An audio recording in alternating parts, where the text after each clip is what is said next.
Italy is many things to many people.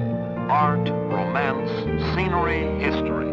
To the Florentine, it is Firenze la Bella, Florence the Beautiful, center of medieval Italian culture and home of Michelangelo. The great sculptor Michelangelo is probably the greatest of Florentines. Some of his historic works stand in the churchyard of San Loenzo. Here are figures alive, human and bursting with vitality.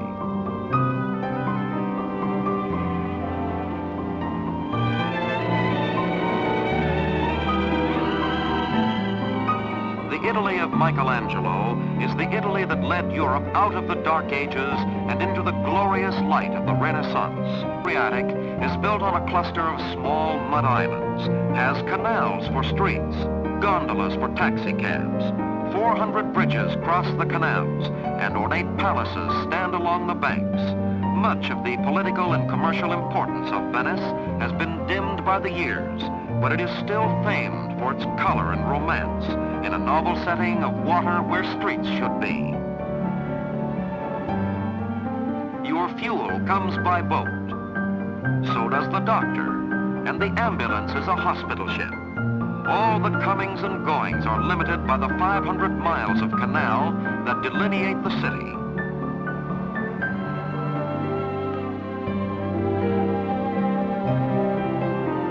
And here the postman is never troubled with the hazard of aching feet.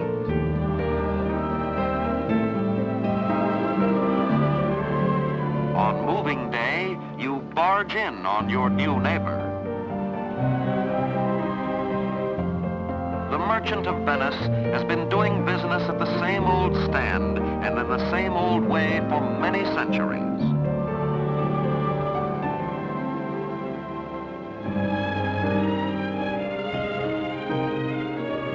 There's no city in the world that lives like Venice except Venice, and the Queen City has lived like this for 1,600 years.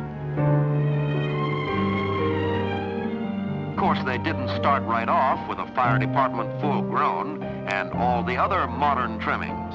The fabulous city of the Dogi came of age slowly, and it's done swimmingly ever since.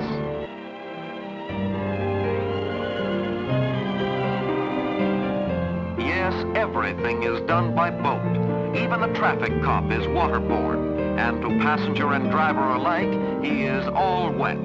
But enough of broken rules and broken hearts. It's time for the Water Carnival, an annual event dating back to the 14th century, when Venice was world famed as a trading center.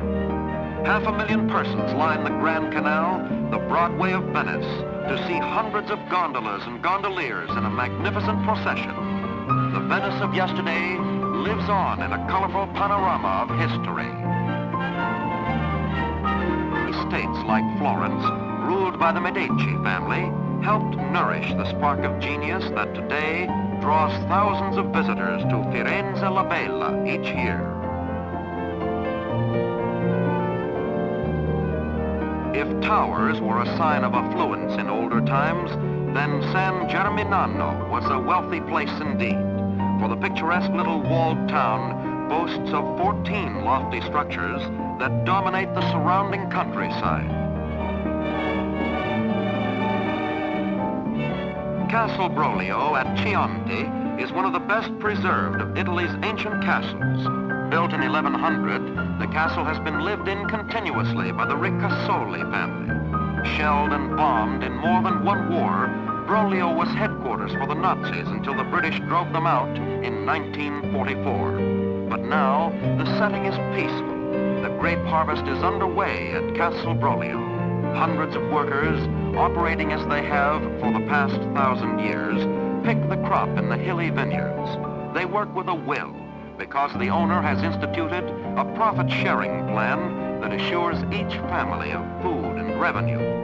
Grapes have been picked in this way for many generations on the 16,000-acre estate. From the vines into the baskets, from the baskets into the barrels, from the barrels, well, don't rush us. Nobody is in a hurry. You can't rush good wine.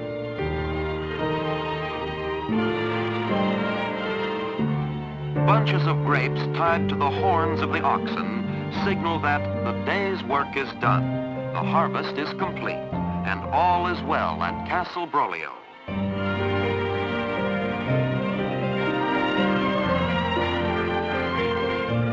When harvest time is over, the Ricasolis invite the farm colony to a wine fiesta on the terrace of the castle.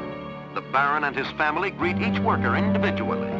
A toast in Brolio's finest to the fruits of men's labors and the friendship in their hearts. Looking out over his ancient vineyards that have brought his family prosperity, the Baron is a happy host.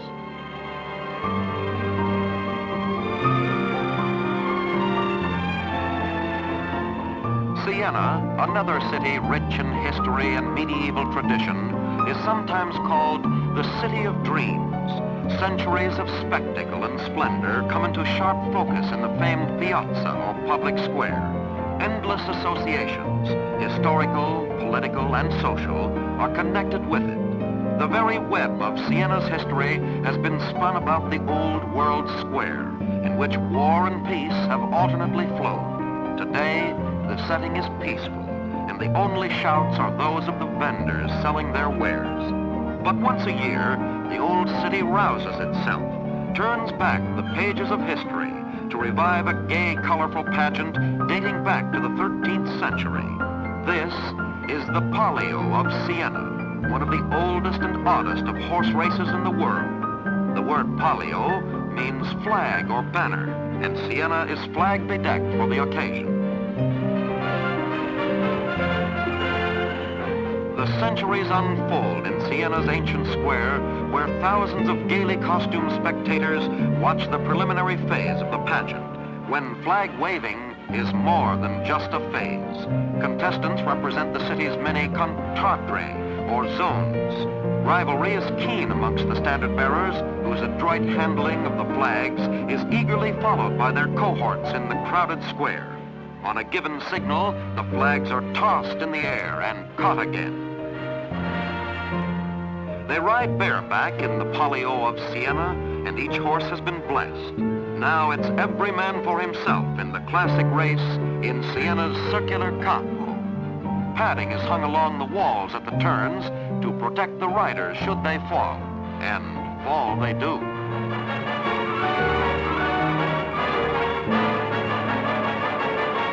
Spurred on by the shouts of their followers, the riders flirt with fate at every turn, and as so often happens, fate seems to have the last laugh.